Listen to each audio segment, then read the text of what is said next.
لكم لا ترجون لله وقارا. محرم کسے کہتے ہیں، اس کی عظمت کیا ہے، اور مجھے اور آپ کو اس مہینے کو کیسے گزارنا چاہیے، یہ وہ 3 نکات ہیں جو آج ہماری گفتگو کا محور ہوں. محرم اگر لغوی اعتبار سے دیکھا جائے تو اس کا مطلب ہے احترام کیا گیا، قدسیت والا مہینہ، مقدس مہینہ، عظمت والا مہینہ، اور حرام کیا گیا اور ممنوع کیا گیا. ایک مسلمان کی ذمہ داری ہے کہ اس مہینے کو عظمت والا مہینہ سمجھے، کیونکہ اس کی عظمت اللہ کے رسول نے بیان کی. اور جو چیزیں حرام کر دی گئی ہیں، جن چیزوں سے منع کر دیا گیا ہے، روک دیا گیا ہے، انہیں حرام ہی سمجھے اور ان چیزوں سے رک جائے. رسول اکرم صلی اللہ علیہ وآلہ وسلم نے جو اپنی زبان اطہر سے بات نکالی ہے وہ یہ ہے کہ رمضان المبارک کے بعد سب سے افضل روزے جو ہیں وہ ہیں شہر اللہ المحرم. تو اس حدیث میں اللہ کے رسول صلی اللہ علیہ وسلم نے اس مہینے کی نسبت اللہ کی طرف کی ہے. یہ ایک امتیاز ہے اس مہینے کا کہ اسے شہر اللہ کہا گیا ہے، اللہ کا مہینہ. اس اعتبار سے اس کی عظمت اور بڑھ جاتی ہے. جس چیز کی نسبت اللہ کی طرف ہو جائے، اس سے بڑی عظمت اور کیا ہو سکتی ہے. دنیا کے اندر ایک نہیں، لاکھوں کروڑوں اونٹ اور اونٹنیاں موجود ہیں. جب ناقۃ اللہ کہا جاتا ہے، اللہ کی اونٹنی جو نشانی تھی، تو اس کا ایک امتیاز قائم ہوتا ہے. گھر تو اس وقت اربوں کی تعداد میں ہوں گے، لیکن بیت اللہ، اس گھر کی نسبت اللہ کی طرف ہو گئی ہے. اس گھر کی عظمت کو کون نہیں جانتا. کلام اللہ، جتنی دنیا موجود ہے ہر شخص کلام کرتا ہے، لیکن وہ ساری مخلوق ہے. لیکن جب کلام اللہ کہا جائے، یہ اللہ کی کلام ہے، تو ساری دنیا کی کلاموں کی یہ بادشاہ ہے. ایک مسلمان کو یہ محرم کا مہینہ جو عظمت والا مہینہ ہے، یہ کیسے گزارنا چاہیے؟ سب سے پہلا کام اسے وہ کرنا ہے جو رسول اکرم صلی اللہ علیہ وسلم نے کیا. چونکہ ہمارا بیانیہ یہ ہے، ہمارا کلیم یہ ہے کہ ہم مسلمان ہیں، ہم ایمان والے ہیں. اور مسلمان اور مومن وہ ہوتا ہے جس کی زندگی کا جو تھیم ہے وہ 2 چیزوں سے بنتا ہے، کتاب اللہ و سنت رسولہ صلی اللہ علیہ وسلم. آپ صلی اللہ علیہ وسلم نے صحابہ کو یہی فرمایا تھا، ترکت فیکم امرین لن تضلوا ما تمسکتم بہما کتاب اللہ و سنت رسولہ صلی اللہ علیہ وسلم. لوگوں میں 2 چیزیں چھوڑ کے جا رہا ہوں، جب تک ان دونوں چیزوں کو مضبوطی سے تھامے رکھو گے تم کبھی بھی گمراہ نہیں ہوگے. اور اگر ان دونوں میں سے کسی ایک کو چھوڑ دیا یا دونوں کو چھوڑ دیا تو کبھی تم گمراہیوں سے بچ نہیں سکو. اور دوسری روایت کے الفاظ ہیں وَلَن يَتَفَرَّقَا حَتَّى يَرِدَ عَلَيَّ الْحَوْض. جو شخص ان دونوں نعمتوں کی روشنی میں زندگی گزارتا ہے، یہ اس قدر عظیم نعمتیں ہیں کہ یہ دونوں نعمتوں پہ عمل کرنے والا قیامت کو حوض کوثر پہ میرے پاس آئے گا، جس کو میں حوض کوثر سے جام بھر کے پلاؤں. اللہ تعالیٰ ہر ایک کے نصیب میں فرمائے. تو رسول اکرم صلی اللہ علیہ وسلم نے جو پہلا کام کیا ہے، جو مجھے اور آپ کو کرنا ہے، کہ اس مہینے میں روزے رکھے جائیں. اور خصوصاً 10 محرم کا روزہ جو کل بنتا ہے اسے ضرور رکھا جائے. بہت اچھا ہے کسی نے آج بھی روزہ رکھا ہے. رسول اکرم صلی اللہ علیہ وآلہ وسلم کی بعثت سے پہلے بھی لوگ 10 محرم کی عظمت کو مانتے تھے، روزہ رکھتے تھے. رسول اللہ صلی اللہ علیہ وسلم نے بعثت کے بعد روزہ رکھنا شروع کیا. پھر آپ صلی اللہ علیہ وسلم جب ہجرت کر کے مدینہ طیبہ تشریف لائے تو مدینے والے بھی روزہ رکھتے تھے۔ پوچھا کہ آپ روزہ کیوں رکھتے ہیں؟ کہا یہ وہ مبارک دن ہے 10 محرم کا، جس دن میں موسیٰ علیہ السلام ان کو اللہ نے فرعون سے نجات دی۔ تو آپ نے کیا فرمایا کہ تم روزہ رکھتے ہو، نحن احق بموسیٰ منکم، موسیٰ اللہ کے نبی ہیں اور میرے بھائی، ہم تو زیادہ حق رکھتے۔ تو آپ نے بھی روزہ رکھنے کے ساتھ صحابہ کو بھی حکم دیا۔ اور بعض روایتیں تو بتاتی ہے کہ جب تک رمضان المبارک کے روزے فرض نہیں ہوئے اس کو روزہ فرض کہا جاتا تھا۔ پھر جب اللہ ذو الجلال کی طرف سے رمضان المبارک کے روزے فرض کیے گئے تو پھر آپ نے صحابہ کو حکم دیا کہ وہ فرض روزے ہیں اور یہ روزہ اگر تم رکھنا چاہو یہ نہ رکھنا چاہو تمہیں اختیار ہے۔ لیکن آپ صلی اللہ علیہ وسلم نے جب یہ بیان جاری کر دیا کہ 10 محرم کا روزہ اتنا عظیم روزہ ہے کہ 1 سال کے گناہ اللہ ذو الجلال معاف کر دیتے ہیں۔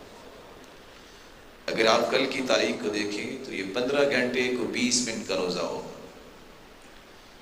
تو گویا آپ نے یہ 15 گھنٹے 20 منٹ اگر کچھ کھایا پیا نہیں، ایمان کی حالت میں اجر اور ثواب کی امید رکھتے ہوئے اگر آپ روزہ رکھتے ہیں، صرف کھانے پینے سے نہیں، فَلْيَصُمْ سَمْعُكَ وَبَصَرُكَ وَلِسَانُكَ، تمہاری آنکھ بھی روزہ رکھے، تمہاری زبان بھی روزہ رکھے، تمہارے کان بھی روزہ رکھے۔ نہ تم نے اللہ کی نافرمانی سننی ہے، نہ دیکھنی ہے، نہ بولنی ہے، تو 8496 گھنٹوں کا روزہ کل کنسیڈر ہو جائے، گویا کہ 1 سال کے گناہ بھی معاف ہو جائیں گے۔ اور یہ روایت عموماً بیان نہیں کی جاتی۔ جب وہ قتادہ رضی اللہ تعالیٰ عنہ کی روایت ہے، ابن حبان کی روایت، کہ جب انہوں نے سوال کیا کہ اگر کوئی 10 تاریخ کا روزہ رکھے تو آپ کا کیا خیال ہے؟ آپ نے فرمایا ذاک صوم السنہ، یہ ایک روزہ گویا کہ اتنا اجر ہے کہ پورے سال کا روزہ رکھا۔ تو جہاں پورے سال کے گناہوں کی معافی ملتی ہے وہاں پورے سال کے روزے کا اجر ملتا ہے۔ اور یہ رسول اکرم صلی اللہ علیہ وسلم نے رکھا، صحابہ کرام نے بھی رکھا۔ اس لیے ہمیں پہلا یہ کام کرنا ہے کہ ہم کل کا روزہ رکھیں گے، اور اگر آج رکھا ہے تو یہ بڑی اچھی بات ہے، کیونکہ اللہ کے رسول صلی اللہ علیہ وسلم نے فرمایا تھا زندگی کے آخری سال، لئن عشت الى قابل لأصومن التاسع، اگر میں آئندہ سال زندہ رہا تو میں 9 کا بھی روزہ رکھوں گا۔ لیکن زندگی نے وفا نہیں کی، آپ اللہ رب العزت کے پاس چلے گئے۔ تو آپ صلی اللہ علیہ وسلم کے صحابی عبداللہ ابن عباس رضی اللہ تعالی عنہ اس لیے کہتے ہیں صوم التاسع والعاشر وخالف الیہود، تم 9 اور 10 کا روزہ رکھو اور یہودیوں کی مخالفت کرو۔ تو امام ابن القیم رحمۃ اللہ علیہ اور امام ابن حجر اسقلانی رحمۃ اللہ علیہ فرماتے ہیں کہ محرم کے روزے رکھنے کے 3 درجات ہیں۔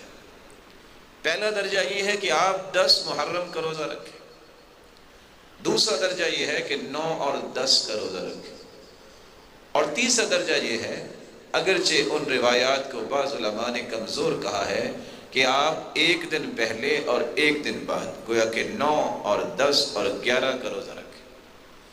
یہاں میں اس شبے کا ازالہ بھی کر دوں، بعض کرم فرماؤں نے، بعض احباب گرامی اور بعض علماء کو شاید بھول لگ گئی، وہ کہتے ہیں 9 کا روزہ رکھنا ہے، 10 کا نہیں رکھنا، اس لیے کہ اللہ کے رسول نے فرمایا تھا کہ میں 9 کا روزہ رکھوں گا، تو گویا 10 کا روزہ منسوخ ہو گیا ہے۔ اس ضمن میں 5 باتیں آپ کے ذہن میں ہمیشہ قائم رہنی چاہیے۔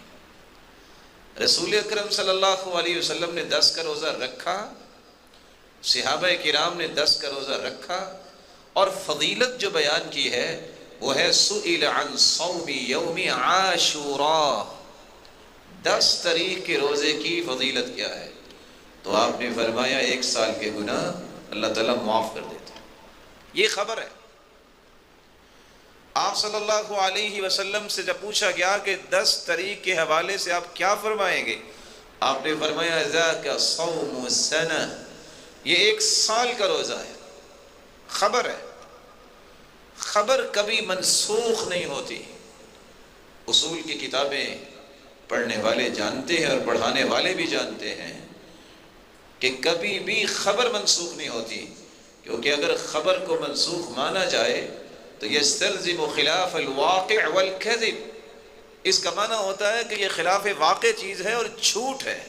نعوذ باللہ، اس کا معنی یہ نکلے گا کہ اللہ کے رسول نے پہلے خبر دی کہ 1 سال کے گناہ معاف ہوتے ہیں اور یہ سال کا روزہ ہے، اور والعیاذ باللہ کہ یہ جھوٹ ہے۔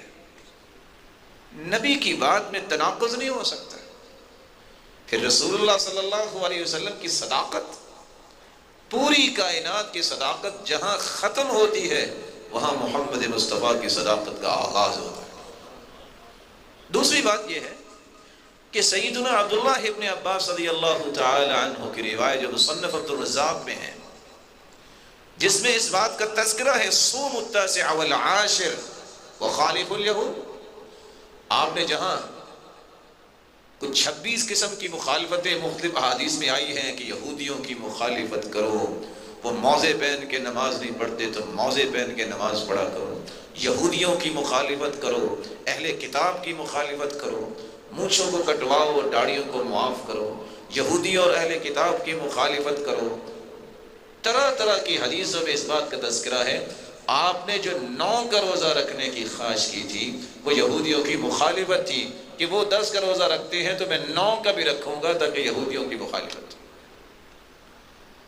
موطا امام مالک میں سیدنا عمر بن خطاب رضی اللہ تعالی عنہ حارث بن ہشام سے کہتے ہیں کہ 10 طریق کا روزہ رکھنا اور اپنے گھر والوں کو بھی کہو۔ اگر یہ منسوخ ہو گیا تھا تو پھر سیدنا عبداللہ ابن عباس کو یہ کہنا اور روزہ رکھنے کی کیا ضرورت تھی؟ اگر یہ منسوخ ہو گیا تھا تو سیدنا عمر بن خطاب رضی اللہ تعالیٰ عنہ کیوں کہہ رہے ہیں حارث بن ہشام کو یہ روزہ ضرور رکھنا اور گھر والوں کو بھی رکھوانا؟ پھر سیدنا معاویہ رضی اللہ تعالیٰ عنہ جب مدینہ طیبہ تشریف لائے ہیں، انہوں نے آ کے خطبہ دیا ہے اور کہا ہے کہ یہ روزہ ہوگا کل۔ صحابہ موجود تھے، اور میرا اور آپ کا یہ ایمان ہے کہ صحابہ تو معمولی سی بھی غلطی برداشت نہیں کرتے تھے، ان کے اندر جرت تھی۔ کسی بھی صحابی نے، کبار صحابہ تھے اور صغار صحابہ تھے، کسی نے نہیں کہا کہ یہ روزہ تو منسوخ ہو گیا ہے۔ تو سیدنا معاویہ رضی اللہ تعالیٰ عنہ آپ کیا کہہ رہے ہیں؟ کسی نے نہیں کہا۔ پھر رسول اکرم صلی اللہ علیہ وآلہ وسلم اور صحابہ کے بعد امام زہری جو امام بخاری رحمۃ اللہ علیہ کے استاد ہیں، امام ذہبی نقل کرتے ہیں جب انہوں نے سفر میں روزہ رکھا، عاشورہ کا روزہ، کہنے والا کہتا ہے کہ آپ تو رمضان کے روزے کے بارے میں بھی سمجھتے ہیں کہ حدیث آئی ہے کہ رمضان کا روزہ بھی ہو تو سفر میں اجازت ہے؟ کہتے بالکل، تو آپ نے یہ عاشورے کا روزہ کیوں رکھا؟ کہا عاشورے کے روزے کی قضائی نہیں ہے، رمضان کے روزے کی قضائی ہو سکتی ہے۔ فَعِدَّةٌ مِّنْ أَيَّامٍ أُخَرَ، یہ رمضان کے روزوں کی قضائی ہو سکتی ہے، لیکن یہ اگر گزر جائے گا تو اس کی تو قضائی نہیں ہے۔ اس لیے عبداللہ ابن عباس رضی اللہ عنہ، سیدنا امام شعبی جو 500 صحابہ کو جنہوں نے دیکھا، اور امام زہری، یہ سب سفر میں بھی عاشورہ کا روزہ رکھتے تھے۔ تو یہ تصور بنا لینا کہ یہ روزہ منسوخ ہو گیا ہے، یہ قابل اصلاح ہے۔ ان محترم احباب سے میں ادباً گزارش کروں گا کہ امت کو رہنمائی صحیح دیں، اور جتنی بھی فضیلتیں آئی ہیں عاشورے کے روزے کی آئی ہیں۔ تاسوعا کے تو الفاظ نہیں ہے کہ تاسوعا کا روزہ 9 کا رکھیں گے تو گناہ معاف ہوں گے، 9 کے رکھو گے تو یہ ہوگا، یہ تو سارے کے سارے 10 محرم کی بات آئی۔ تو ہمیں پہلا کام یہ کرنا ہے، اگر آج کسی نے روزہ رکھا ہے تو بڑی اچھی بات ہے، کل ضرور رکھے۔ 1 سال کے گناہ، ذرا سوچئے 8496 گھنٹوں میں میں نے کتنے جھوٹ بولے ہوں گے، کتنی غلط باتیں کی ہوں گی، اور کتنے گناہ کیے ہوں گے، کتنی خطائیں سرزد ہوئی ہوں گی۔